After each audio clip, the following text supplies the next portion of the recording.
NFL free agency is like a high-stakes game of poker. Cooper Kupp stays healthy, we will see how much tread is left on that tire. An interesting bet.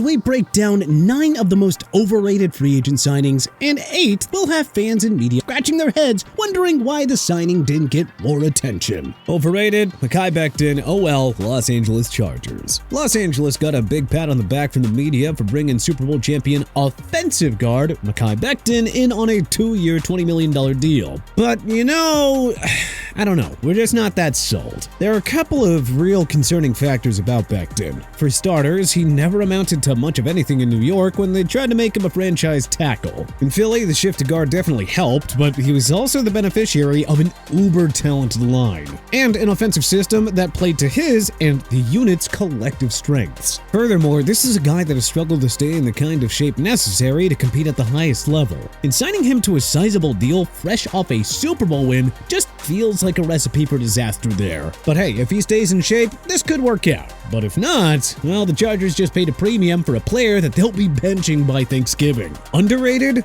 Morgan Fox, DE, Atlanta Falcons. Sure, he's turning 30 at the beginning of the season, and there's some risk of regression, but hey, for a team that desperately needed pass rush help, this signing feels like a quiet win. 2 years, $8.5 million for a guy who gets to the quarterback is not bad at all. As a rotational piece in Los Angeles, he averaged slightly more than 5 sacks per season. 2-year, $8.5 million with all that upside? Yeah, I don't know. Not too bad. Overrated, Cooper Kupp. WR, Seattle Seahawks. For an organization that is typically on top of their game in the offseason, this move definitely raises some eyebrows. Seattle was in desperate need of help at wide receiver, but giving $45 million to this version of Cooper Kupp just makes no sense. This is a receiver who looked completely washed by December. He honestly hasn't looked the same since that legendary Triple Crown Super Bowl MVP year. The fact of the matter is that he is now on the wrong side of 30. He has clearly lost a step, and his production just cratered last season. I mean, by the end of the year, he wasn't even playing full-time snaps. And yet, Seattle just paid him like it's 2021 again. A 1-year, $3 million flyer? Yeah, sure, fine. But a 3-year commitment? I don't know. This feels like a desperate move from a front office that knows its receiving core is in deep trouble.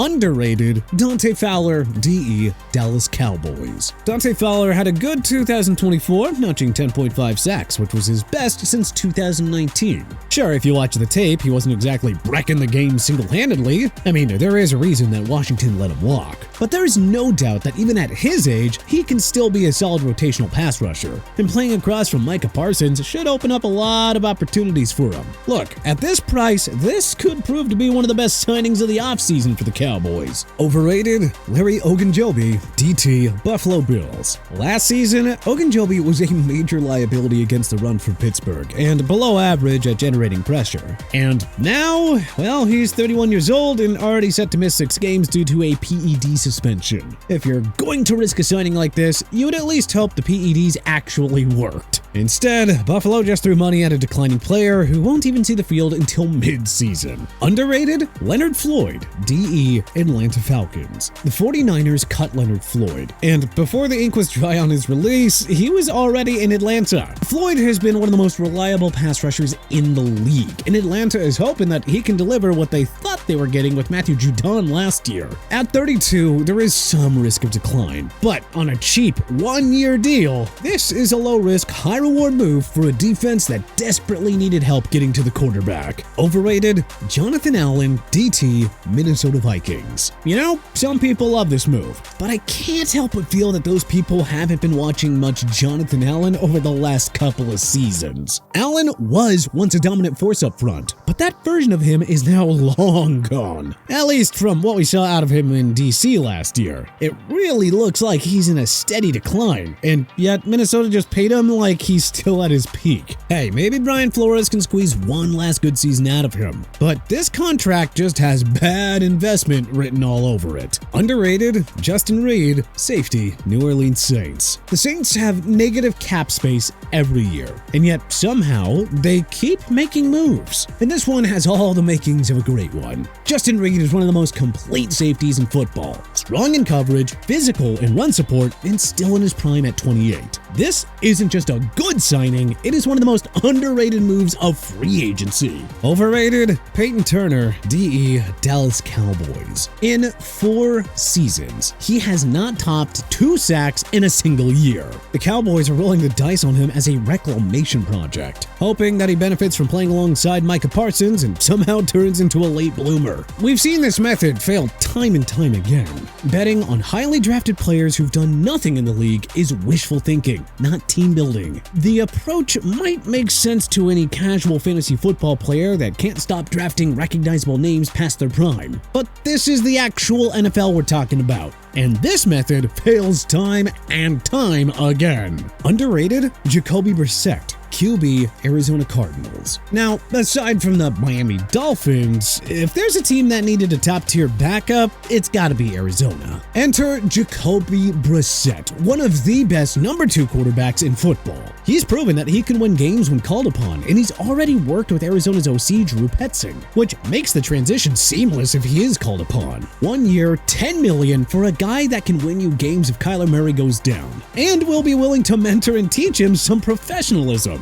Oh yeah, I think that sounds like a bit of a steal. Overrated, Laken Tomlinson, OG, Houston Texans. Laken Tomlinson was once a rock-solid guard, but at this stage, he should really just be viewed as a backup at best. Yeah, don't get us wrong, he wasn't awful for Seattle last year, but, well, he wasn't exactly good either. Now Houston is acting like he's gonna be a fix-all for their terrible offensive line, and have him penciled in as a starter, which, is pretty terrible news for CJ Stroud. Underrated, Will Harris, safety, Washington Commanders. He is now coming off his best year, and Washington picked him up on a bargain. This is the type of move that smart teams make, and up-and-coming teams have the luxury of making because, well, guys actually want to play there. Low risk, solid upside, and he brings depth and versatility to a secondary that needed it. Overrated, Solomon Thomas, DT, Dallas Cowboys. Now, to be fair, the former 3rd overall pick isn't a complete bust. He's carved out a